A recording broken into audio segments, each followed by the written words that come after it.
From Ancient Roots to Spiritual Sanctuaries, A History of Medicinal Gardens.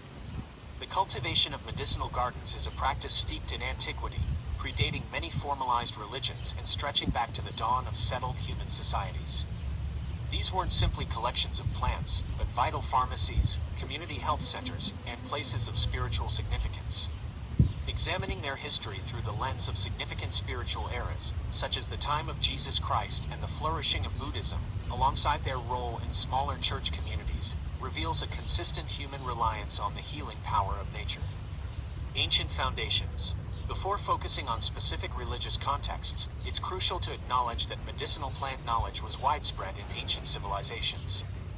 The Egyptians, Mesopotamians, with clay tablets listing medicinal plants dating back over 5,000 years, Greeks, with figures like Hippocrates and Dioscorides documenting herbal remedies, and Romans all had sophisticated systems of herbal medicine and dedicated spaces for cultivating these vital resources.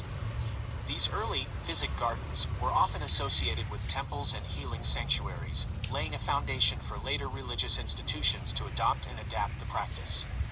Medicinal gardens in the time of Jesus Christ, 1st century AD Palestine. During the 1st century AD in Palestine, the use of medicinal plants was an integral part of daily life and healing practices. While the Gospels do not explicitly detail Jesus or his disciples cultivating medicinal gardens, the knowledge and use of local healing flora would have been commonplace. The region was rich in plants with recognized medicinal properties, such as balm of Gilead, Commiphora gileadensis, highly prized for its aromatic and healing resin. Figs, Ficus carica, and dates, Phoenix dactylifera, used for nourishment and various medicinal purposes. Mustard, Sinapis alba, Brassica nigra, mentioned in parables, it also had topical medicinal uses. Hyssop, Originum syriacum, used for purification and as a remedy for respiratory ailments. Myrrh, Commiphora myrrha, and frankincense, Boswellia sacra, famous as gifts to the infant Jesus, these resins were also critical components of ancient medicine, used as antiseptics, anti-inflammatories, and analgesics. Archaeological and textual evidence indicates that individuals and communities would have cultivated or responsibly foraged these and other plants. While perhaps not formalized gardens, in the later monastic sense for every small village, access to and knowledge of medicinal herbs were essential for treating common ailments. Healing was often intertwined with spiritual practices, and local healers would have undoubtedly utilized these natural resources. Medicinal gardens in Buddhist traditions. Buddhism, from its inception, placed a strong emphasis on alleviating suffering, which naturally included physical ailments. Monasteries, as centers of learning and community life, became crucial repositories of medical knowledge and cultivators of medicinal plants. Early Buddhist texts and practices. Early Buddhist texts, such as the Vinaya Pitaka, contain discussions on medicines and their preparation, indicating an established system of healthcare within monastic communities. The concept of the medicine Buddha, Vaisajiguru, who made vows to heal all beings, further underscores the importance of healing in Buddhism. He is often depicted holding a myrobalan fruit, a key medicinal plant in Ayurveda, which heavily influenced Buddhist medical traditions. Monastic gardens. Buddhist monasteries often included dedicated gardens for growing medicinal herbs. These gardens served multiple purposes, providing ingredients for treating monks and the local laity, spaces for study and the transmission of botanical and medical knowledge, and places for quiet contemplation. Emperor Ashoka's influence, 3rd century BCE, the Mauryan Emperor Ashoka, a devout Buddhist, is renowned for his edicts promoting social welfare, which included the establishment of hospitals and the cultivation of medicinal plants throughout his empire. His rock edicts mention the planting of medicinal herbs in trees along roads and in public places for the benefit of both humans and animals. This royal patronage significantly boosted the formalization and spread of medicinal plant cultivation within a Buddhist societal framework. Influence on traditional Asian medicine.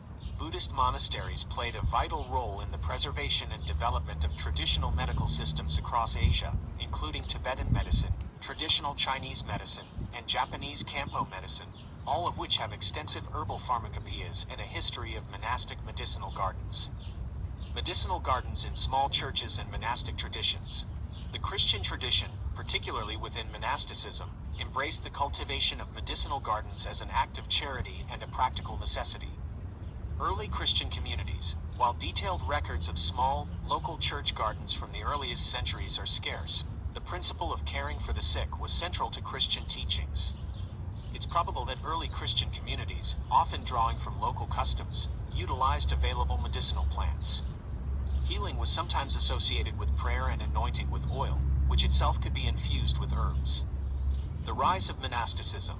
The formal development of medicinal gardens in Christian Europe is most clearly seen with the rise of monastic orders from the 6th century onwards, e.g., Benedictines. Monasteries became vital centers for preserving and copying classical texts, including medical and botanical works. The hortulus, or physic garden, monasteries typically had a dedicated medicinal herb garden, often called a hortulus, little garden, or physic garden. These were usually enclosed, well-organized spaces where monks cultivated a wide array of herbs for treating illnesses within the monastic community and, significantly, for providing care to pilgrims, travelers, and the local populace. The rule of Saint Benedict itself emphasized the care of the sick as a primary duty. Knowledge and practice. Monks became skilled herbalists, developing remedies and documenting plant properties. Figures like Hildegard von Bingen, 12th century, made significant contributions to the study of natural history and medicine, including the use of herbs from her monastery garden. Parish churches and local healers. While large monastic complexes had the resources for extensive gardens, smaller parish churches, particularly in rural areas, also played a role in community health. The local priest or knowledgeable laypersons, often women, would have cultivated or had access to essential medicinal herbs. These smaller gardens, or even collections of potted herbs, would have provided first aid and remedies for common ailments, reflecting a localized system of care often intertwined with folk medicine traditions. The churchyard itself could sometimes be a source of medicinal plants. Continuity and legacy.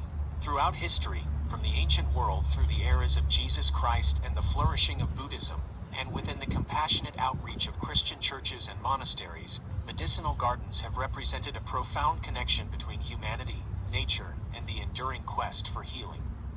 They were practical resources, centers of learning, and often, sacred spaces where the physical and spiritual aspects of well-being were addressed in harmony. While modern medicine has evolved dramatically, the legacy of these gardens continues in the renewed interest in herbal remedies, the preservation of botanical gardens, and the understanding that nature remains a powerful source of healing.